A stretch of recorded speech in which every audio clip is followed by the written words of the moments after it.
우리 함께 인사했으면 좋겠어요. 주님의 이름으로 축복합니다. 주님 안에서 사랑합니다. 시작. 주님의 이름으로 축복합니다. 네, 주님 안에서 사랑합니다. 네, 그래요. 네. 자, 성령 강림 후 이 절기를 보내면서 이렇게 인사하죠. 성령 충만하십시오. 행복하십시오. 우리 함께 다시 한번 인사하겠습니다. 자, 힘껏 자 마음을 모아 시작. 성령 충만하십시오. 네, 행복하십시오. 네, 그래요.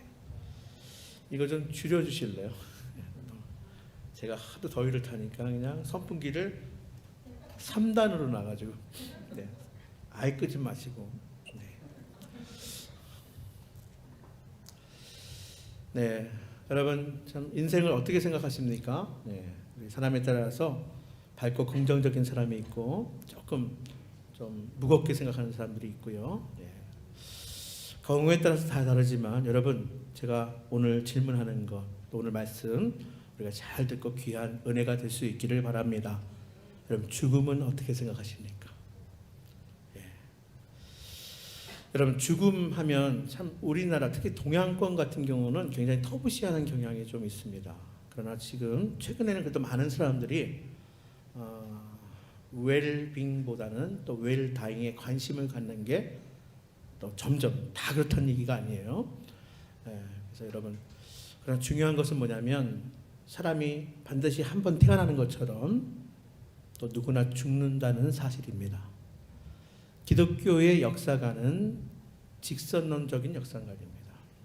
왜냐하면 태초에 천지가 창조되고 주님 오시는 그날 이 땅에 마지막 시간이 될 것입니다. 돌고 도는 것이 아니고요. 자, 한 개인의 인생도 마찬가지입니다. 성경은 분명히 한 번 나는 것은 정한 이치고요. 또 그 위에 죽음이 있다. 사망이 있다. 예, 그래요. 죽음의 원인에 대해서 제가 오늘은 그 말씀을 드리지 않겠습니다. 누구나 죽는다는 사실이에요. 여기 사실은 우리 어린이들 비율이 그래도 높거든요. 그래서 야 이제 어린이들 앞에서 그러나 기억해야 합니다. 그게 지혜로운 자입니다. 단지 서로 좀 시차가 날 뿐이에요. 먼저 죽고 나중 죽는 그 차이예요. 그러나 반드시 또한 태어난 순, 즉 나의 순이라는 보장도 없습니다. 부모님이라면 다 자녀들이 그렇죠? 나보다 더 오래 건강하게 살았으면 근데요 그대로 되지 않는 것도 또 우리 인생입니다. 때로는 젊은 사람이 먼저 죽을 수도 있고요. 또 나이 든 사람이 더 오래 살 수도 있습니다. 그럼에도 우리는 죽음이나 죽음 이후의 세계에 대해서 이야기를 하면 참 거북해하고요. 불편해하고요. 또 심지어는 두려움 같은 것도 우리에게 언습해 오기도 합니다. 그게 왜 그럴까? 우리 인간의 한계이기도 하지만 우리 믿음의 사람, 우리 입장에서 생각을 제가 해보니까 바로 그런 화제가 참으로 우리의 삶의 흥을 좀 깬다? 뭐 이런 것도 물론 있을 거예요. 자, 우리 믿는 사람들 특별히 우리 역시도 만일에 그것을 터부시한다면 그 이유가 뭘까? 여러분, 우리가 우리 자신에 대해서 가장 잘 알고 있기 때문이에요. 아직 나 준비 안 됐는데요. 지금까지 내가 어떻게 살아왔고 마찬가지로 내가 또 어떻게 살아갈 것인지 내 한계. 여러분, 우리가 세례를 받고 그리스도인이 되었다는 것은 이전의 나의 삶과 지금의 삶, 세례받은 이후에는 전혀 다른 삶을 산다는 것입니다. 세상 사람들과는 분명히 다른 기준이 있다는 겁니다. 그 중에 대표적인 특징 중에 하나가 뭐냐면 우리에겐 소망이 있습니다. 천국의 소망, 영생의 소망, 부활의 소망이 있다는 것이에요.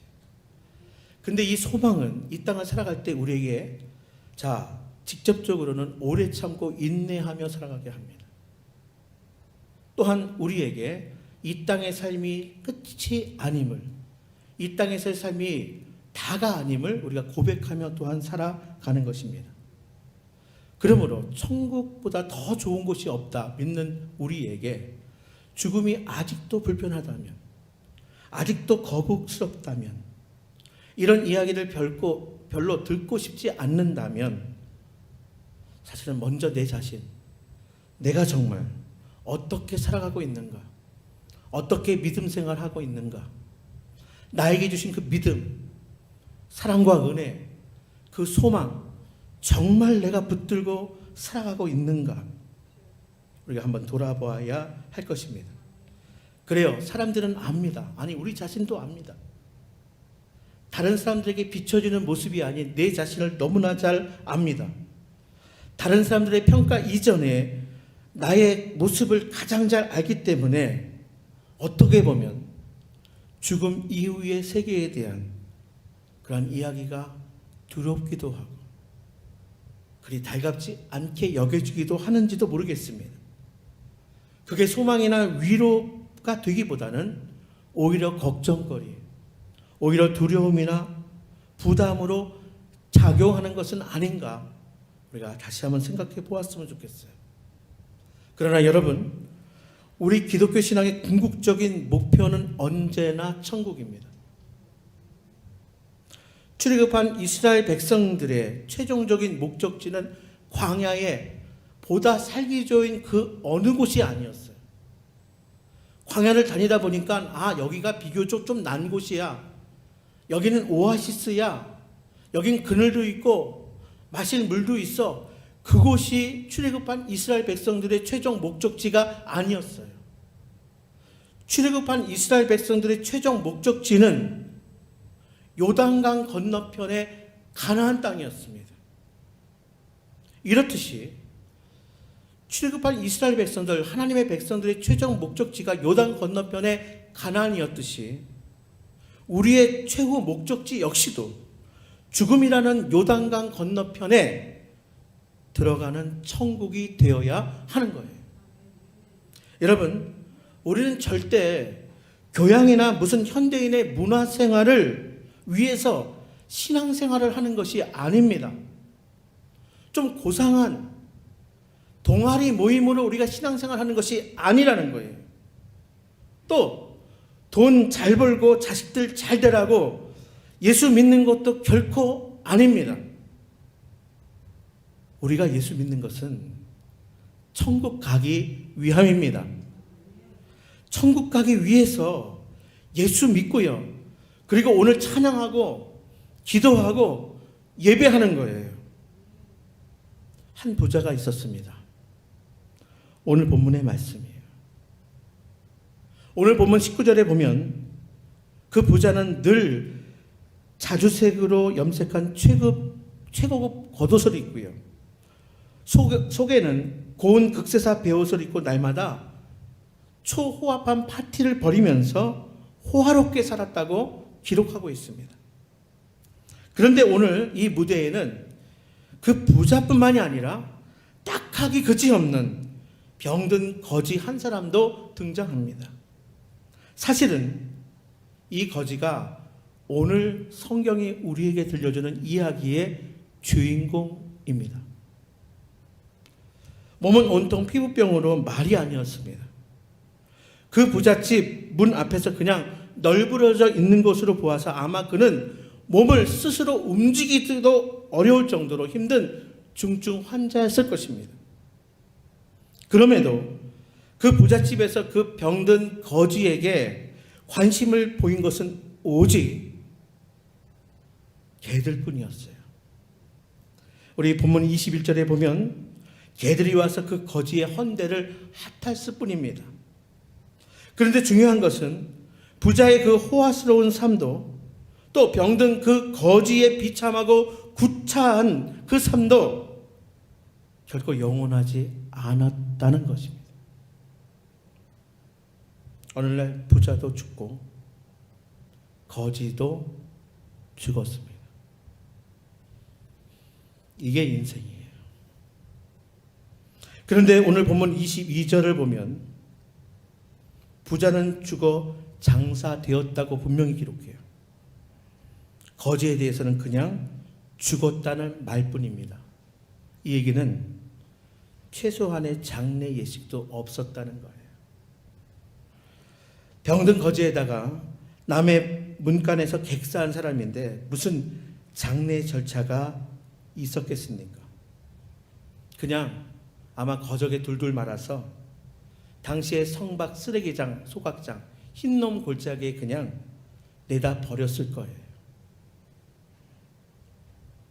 어쨌든 여기까지는 오늘 성경 본문의 말씀을 연극으로 만든다면 연극 1막입니다. 이 세상을 무대로 부자와 거지의 삶과 죽음을 대조적으로 그린 거예요. 그런데 이제 연극의 2막이 그 무대가 이 세상이 아니고 바로 저 세상 2막이 열립니다. 그리고 더 중요한 것은, 더 극적인 것은 그 두 사람이 죽어 그들의 영혼이 각각 그들의 육신을 떠나 우리는 도저히 믿기지 않는 놀라운 반전이 일어났다는 사실이에요. 부자와 거지의 그 영혼이 육신을 떠나는 순간 전혀 정반대, 두 사람의 처지와 운명이 완전히 뒤바뀌었다는 사실입니다. 거지는 곁에 아무도 없이 비참하고 쓸쓸하게 고독사했습니다. 하지만 그가 떠나는 순간 천사들이 와서 그의 영혼을 아브라함의 품으로 인도하였다. 그러나 수많은 사람들이 찾아와서 몇 날 며칠이 되도록 애도하고 성대한 장례식을 치른 부자는 이 세상을 떠나자마자 저승사자가 찾아와서 그의 영혼을 음부로 끌고 갑니다. 여러분, 오늘 본문은 마치 가려진 베일을 찢듯이 죽음 이후에 무덤 저편의 세계를 우리에게 아주 입체적으로 보여주고 있습니다. 여기 거지가 천사들의 안내로 갔다는 그 아브라함의 품은요, 유대인들이 전통적으로 사용하는 표현인데 천국이고 낙원을 가리키는 말입니다. 반면에 부자가 간 음부란 원어로 하데스입니다. 하데스. 혹시 에버랜드를 간 친구들은 알겠지만 에버랜드 밤에 그 불꽃놀이 하기 전에, 지금은 하는지 모르겠어요, 옛날에 하데스가 나와요. 하데스가 불붙는 지옥을 뜻하는 거예요. 하데스는 악인들과 불신자들이 가는 지옥을 뜻하는 거예요. 성경에는 하데스라는 말과 비슷하게 게한나라는 언어도 씁니다. 우리말에 하데스는 음부로 번역하고 게한나는 지옥으로 번역했어요. 어쨌거나 여기 음부는 하데스입니다. 자, 보면 여러분, 죽음이란 절대 끝이 아닙니다. 많은 사람들은 죽음을 끝이라고 생각합니다. 너무나 안타깝게 이 세상이 너무 힘들어서 죽음으로 끝낼래. 이건 정말 어리석은 선택입니다. 죽음은 끝이 아닙니다. 죽음 이후 아브라함의 품, 곧 천국이든, 죽음 이후 불타든 하데스든, 곧 음부, 지옥이든, 죽음은 결코 끝이 아니고 영원한 죽음 이후의 세계가 시작되는 지점이에요. 그래서 우리에게 죽음은 끝이 아니라 영원한 삶, 영원한 세계의 출발점이다. 그 엄숙한 사실에 바로 죽음의 심각성이 있습니다. 여러분, 죽으면 그것을 모든 것의 끝이라고 생각하십니까? 목사님, 죽어보셨어요? 네, 물론 죽음 직전까지는 가봤지만 저 역시 죽어보지는 않았습니다. 죽음을 경험한 사람은 아마 없을 거예요. 하지만 하나님의 말씀인 성경이 절대로 죽음이 끝이다 이렇게 말씀하고 계시지 않습니다. 또 정신분석학자인 칼 융이요, 꿈에 대해서 이야기를 해요. 정신의학자들은 이 꿈을 굉장히 중요한, 그렇죠? 인간 의식의 또 영혼의 도구로 연구를 하는데, 이 칼 융에 의하면 곧 죽음 이후의 세계에 대한 이 꿈이 종교적인 암시라고까지 이야기했습니다. 실제로 우리가 잠자는 사람을 한번 이렇게 보십시오. 그러면 그냥 잠자고 있을 뿐이에요. 근데 잠자고 있는 사람은 이제 꿈을 꿉니다. 꿈을 꾸면 그 꿈이 우리를 어디든 데려가요. 어린 시절로 데려가기도 하고 누구든 만나게 합니다. 어릴 적 할아버지, 할머니도 만나게 합니다.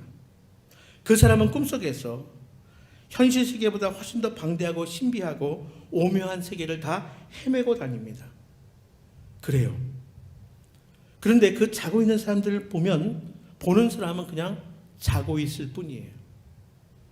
그러나 자면서 꿈을 꾸는 사람은 어디에 가는지 보는 사람은 알 턱이 없지만 그러나 자고 있는 사람은 어디든 갈 수 있고 무엇이든지 경험할 수 있다는 거예요. 그런데 바로 죽은 사람도 바로 그와 같다는 게 칼 융이 이야기했어요.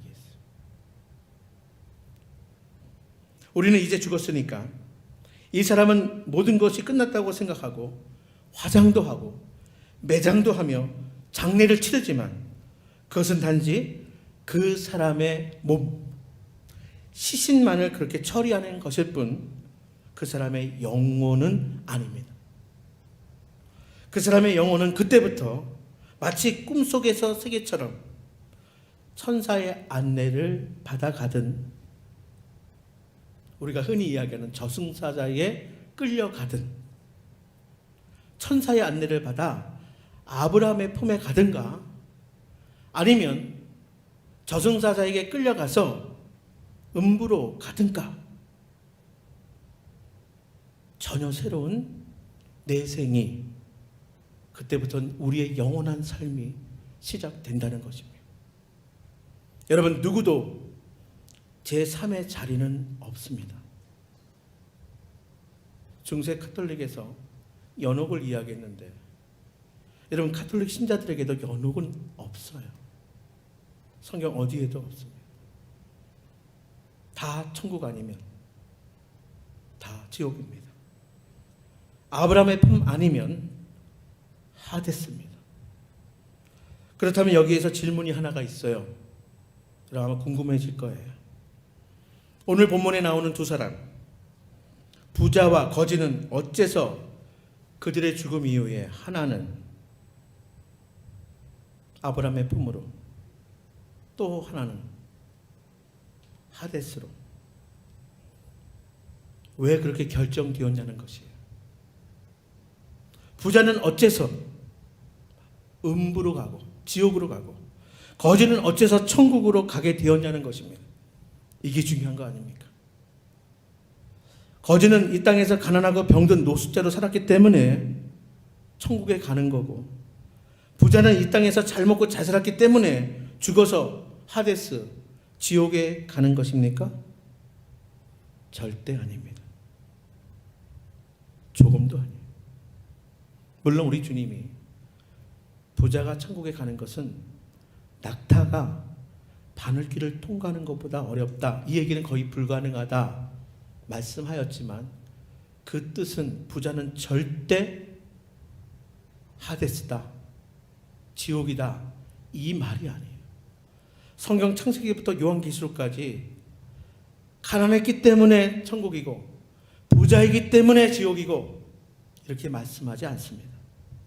그런 법 없어요.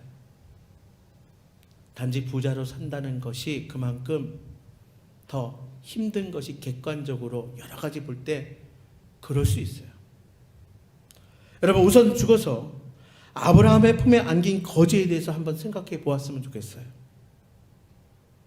그는 왜 천국에 갔을까요?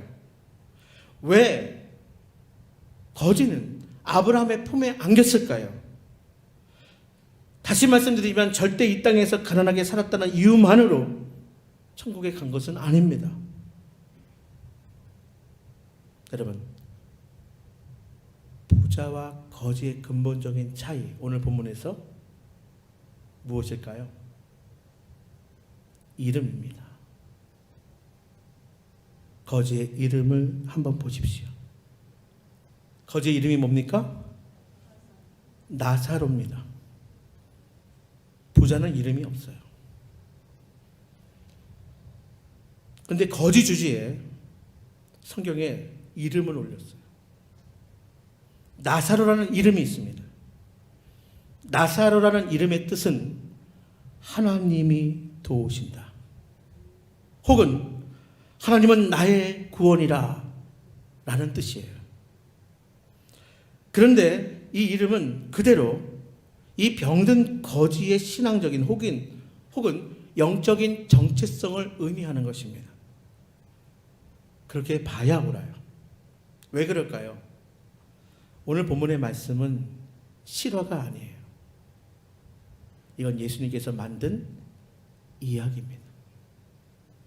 우리 주님의 창작물이에요. 주님이 어떤 캐릭터를 가지고 진리를 말씀하고 계세요. 주님이 어떤 캐릭터를 설정하는데 이 거지의 캐릭터에는 이름을 붙입니다. 그 이름을 붙이실 때에 당연히 그 사람이 어떤 사람인가를 암시하는 그런 목적으로 장명하시지 않았겠습니까?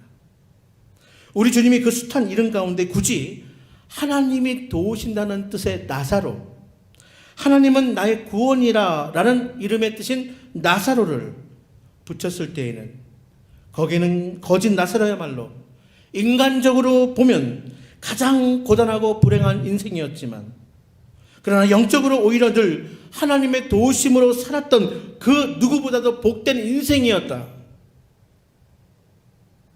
이 사실을 말씀하고 싶으셔서 그렇게 장명하시지 않았겠습니까? 그러니까 그 거짓 나사로야말로 이 땅에서는 그 어디에도 의지할 데가 없었던 가난한 병자였기 때문에 오직 하나님의 도우심만을 바라며 살았던, 오직 위로 하나님만 구하며 살았던 진정한 의미에서 믿음의 사람이었다는 것입니다. 그래서 천국 간 것입니다. 그렇다면 부자는 왜 하데스 음부에 떨어졌을까 하는 거예요. 물론 부자도 생전에 부유하게 살았기 때문에 그 이유만으로 지옥 간 것은 아니라고 했습니다. 그런 법 없어요. 그렇다고 이 부자가 무슨 부정축제를 했거나 뇌물을 받고 비리를 저질렀다는 말씀도 오늘 본문에는 적어도 없습니다.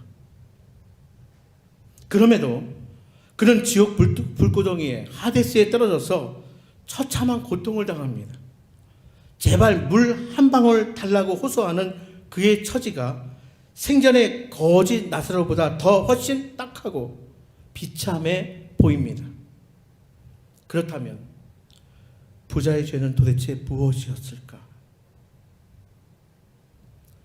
우리는 오늘 본문 27절 말씀 이하에 이 부자와 아브라함과의 대화에서 그 이유를 찾을 수 있어요. 부자가 하데스로 갈 수밖에 없었던 그 이유, 우리 본문 말씀에서 우리가 확인해 볼 수 있습니다. 부자가 아브라함에게 뭐라고 합니까? 자기는 비록 이곳에 와 있을지라도 세상에는 아직 자기의 형제 5형제가 있습니다. 그들만큼은 절대 이곳에 오지 않도록 나사로를 보내어 이곳, 즉 죽음 이후에 내세가 있음을, 죽음 이후에 세계가 있음을 증언하게 해달라고 호소합니다. 이 말에 아브라함이 뭐라 말합니까? 그들에게는 모세와 선지자들이 있으니 그들에게 들을지니라, 이렇게 말해요. 나사로가 가지 않아도 그들에게는 모세와 선지자들이 있으니 그들에게 들으면 된다. 무슨 뜻입니까? 이 세상에는 모세, 즉 모세 오경과 선지자들의 하나님의 예언의 말씀이 기록되어 있어요. 모세 오경과 선지자들의 예언으로 기록된 성경 말씀이 있다는 뜻이에요. 여기서 우리는 그 부자가 과연 어떤 사람이었는지를 미루어 짐작할 수 있을 것 같습니다. 그 부자 역시도 그의 다른 5 형제들처럼 생전에 모세와 선지자들이 전한 하나님의 말씀을 믿지 않았다는 거예요. 만약 그가 평소에 하나님의 사랑과 이웃에 대한 사랑, 성경은 사랑을 이야기하잖아요. 2가지 주제로 나누자면 하나님의 사랑, 이웃 사랑이에요. 그가 성경을 믿었다면, 듣고 확신하며 순종했다면, 그가 평소에 하나님 사랑과 이웃 사랑, 그 가르친 대로 살지 않았겠습니까? 그렇다면 그의 문간에 쓰러져 있는 거짓 나사로에게 그렇게까지 그냥 방치해 두지는 않았을 것입니다. 그는 하나님의 말씀을 듣고 하나님을 의지하며 사는 대신에 오직 자신을 믿으며 자신이 소유한 그 소유물을 의지하면서 그 많은 부로 가난한 이웃을 도우며 사는 대신에 오직 자신의 영화만을 위해서 살았을 뿐입니다.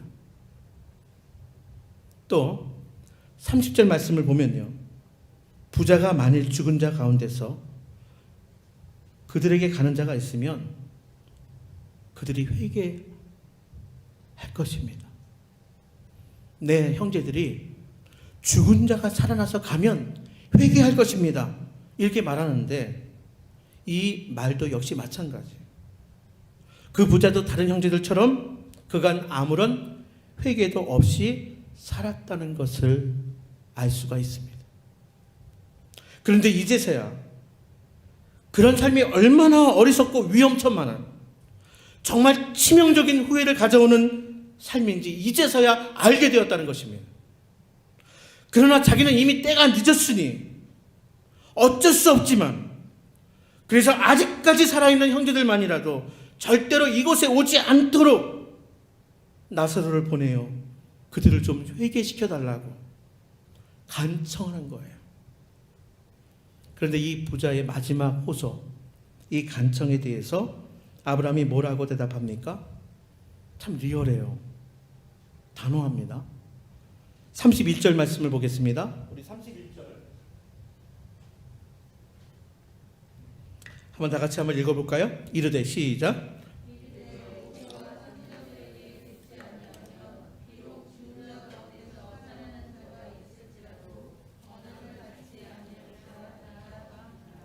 아멘. 네. 모세와 선지자들에게 듣지 아니하면 비록 죽은 자 가운데 살아나는 자가 있을지라도 그가 구원함을 받지 아니하리라. 모세와 선지자들이 전한 하나님의 말씀, 성경 말씀을 믿지 않는 사람들은 죽었다가 다시 살아난 사람이 죽음 이후의 세계를 증언한다 해도 믿지 않고 회개를 촉구한다 해도 회개하지 않는다는 거예요. 그렇습니다. 성경 말씀을 부정하는 사람들은 그 어떤 기적도 그 어떤 표적도 죽었다가 다시 살아났다 해도 다 소용이 없습니다. 오히려 그런 것들이 그들의 마음을 더 강팍하게 할 뿐입니다. 여러분, 제가 구원을 이야기할 때, 우리가 예수 믿은 것을 이야기할 때 내 의지? 여러분, 내 의지로 믿기 힘들어요. 아무리 기적이 일어나고 아무리 표적을 보여주고 죽은 사람이 살아나서 증언한다 해도 뭐예요? 하나님의 말씀을 믿지 않는 사람들은 오히려 마음이 더 굳어지고 더 강팍해질 뿐이에요. 여러분, 오늘 본문에 이 거지와 이름이 같은 한 사람을 기억하십니까? 자, 오늘 본문은 이야기라고 했어요. 그러나 실제 있었던 인물이 있습니다. 예수님이 공생의 기간 동안에 예수님을 만났던 사람, 이 거지와 이름이 같았던 사람이 있습니다. 누굽니까? 예수님의 친구였던 나사로. 예수님이 정말로 사랑했던 마르다와 마리아의 오라버니 나사로. 저 베다니의 나사로 아닙니까? 그가 죽은 지 나흘 만에 우리 주님에 의해서 다시 살아났을 때에 유대인들이 어떻게 했죠? 죽은 나사로가 살아났을 때에 유대인들이 다 굴복하고 주님 앞에 엎드려서 하나님이시고 하나님의 아들이십니다, 나의 구원자십니다, 이렇게 고백했습니까? 아닙니다. 죽은 나사로가 살아났음에도 불구하고 유대인들은 항복하지 않았습니다. 예수님을 믿지 않았습니다. 믿기는커녕 오히려 예수님을 죽이려고 하고 오히려 살아난 나사로까지 죽이려고 했습니다. 그렇습니다. 죽은 사람이 다시 살아났음에도 불구하고 여러분 믿기는커녕 주님을 오히려 더 심하게 대적하고 박해하고 예수님을 죽이려고 음모를 꾸미기 시작합니다. 자, 그러면 이제 부자가 간 그 하데스에 한번 보겠습니다. 하데스는 아까 이야기한 그렇죠? 음부 그리고 지옥. 하데스란 이글거리는 불구덩이에요. 여러분 그것이 끔찍한 이유는요, 불에 타거나 이러는데 죽지 않는다는 거예요. 소멸되지 않는다는 거예요. 불에 타는 고통이 영원히 지속된다는 거예요. 그 고통이 얼마나 끔찍하고 극심했으면 부자가 아브라함의 품에 안겨있는 나사로를 보내어서 물을 손가락에 찍어 내 입에 축쳐달라고까지. 물을 한 모금만 이게 아니에요. 손가락에 물을 찍어서 내 혀를 좀 서늘게 해달라고. 이 불꽃이 나를 괴롭게 하나이다. 그런데 그 물 한 방울을 청하는 그 부자에게 아브라함이 뭐라고 했습니까? 너희와 우리 사이에 큰 구렁텅이가 놓여 있어 여기서 너희에게 갈 수도 없고 거기서 우리에게 건너올 수도 없다고 했습니다. 이것은 그 누구도 죽음 이후의 운명은 더 이상 수정이나 변경이 불가하다는 뜻이에요. 여러분, 하데스와 나사로 사이에는 서로 왕래할 수 없는 깊은 구렁이나 계곡이 있다는 거예요. 말이 구덩이와 계곡이지 이것은 더 이상 왔다 갈 수 없는, 또 어떤 환경도 변경이 불가한, 이제 부자나 나사로의 사후 운명에 대해서는 더 이상 누구도 변경할 수 없는 상태로 고정되어 있다는 것을 의미해요. 여러분, 이 땅에서 살 때 우리는 운명에 맡겨 사는 삶이 아니에요. 우리는 운명론자 아닙니다. 이 땅을 살아가는 동안에는 하나님의 은혜를 구하며 그 어떤 운명도 우리를 좌지우지할 수 없습니다. 하나님은 전능하신 분이십니다. 그러나 죽음 이후에 그 세계에는 더 이상 변경 불가라는 거예요. 더 이상 수정할 수 없다라는 것입니다. 여러분, 그렇습니다. 사람은 누구나 죽는 순간 그 운명이 이제 그때부터는 고착되는 거예요. 근데 그게 영원이라는 거예요. 가능성이나 그 어떤 기회란 오직 살아있을 때에만 해당되는 거예요. 그러므로 내가 아직 이 세상에 살아있을 때, 내가 믿고 살아있을 때, 내가 회개하고 살아있을 때, 그때 사랑해야 하는 거예요. 그때 나누어야 하는 거예요. 그때 헌신해야 하는 거예요. 죽으면 아무리 하고 싶어도 내 운명을 바꿀 수 있는 그 어떤 일도 더는 할 수 없습니다. 중세 카톨릭의 잘못이 무엇입니까? 이곳에서 헌금을 하면 연옥에 있다가 낙원으로 올라간다? 거짓이죠.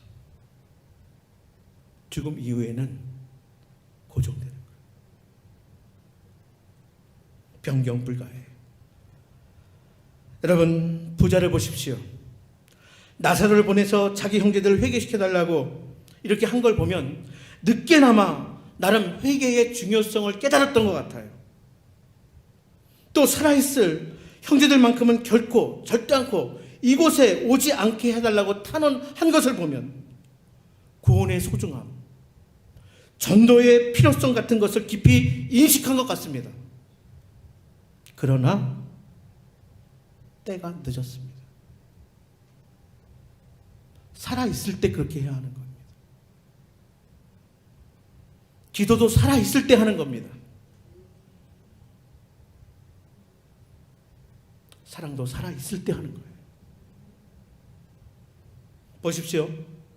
부자가 하데스 불꽃 가운데에 아버지 아브라함이요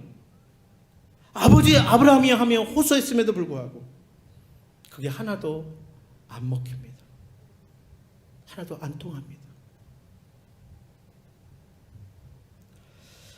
여러분, 오늘 이 부자의 참혹한 비극이 우리에게 말씀하시는 가장 큰 깨달음이 뭘까요? 다른 거 다 잊어도 좋아요. 누구나 아직 이 땅에 살아 있을 때 한 번이라도 더 사랑하시기를 바랍니다. 한 번이라도 더 구제하고 나눌 수 있기를 바랍니다. 더 기도하고 회개하기를 바랍니다. 매일 아침 말씀 묵상하기 전에 기도하죠. 미련하리 망치 제가 똑같은 말을 반복합니다. 감사하고 회개합시다. 조금이라도 더 살아있을 때 열심히 믿읍시다. 살아있을 때 자신의 운명을 가장 진지하게, 성실하게, 책임적으로 영원한 운명을 관리하는, 이 땅에서 삶도 관리하는 우리가 영원한 삶을 잘 관리하는 그런 삶은 참으로 지혜로운 삶입니다. 이것이 복되다 말씀하십니다. 그 사람은 훗날 하데스가 아닌 아브라함의 품에 안겨 영원한 안식을 누리게 될 복된 인생이 될 것입니다. 부디 저는 오늘 말씀이 우리에게 어떤 부담이 아니라 진정한 소망과 기쁨이 되시기를 주님의 이름으로 축복합니다.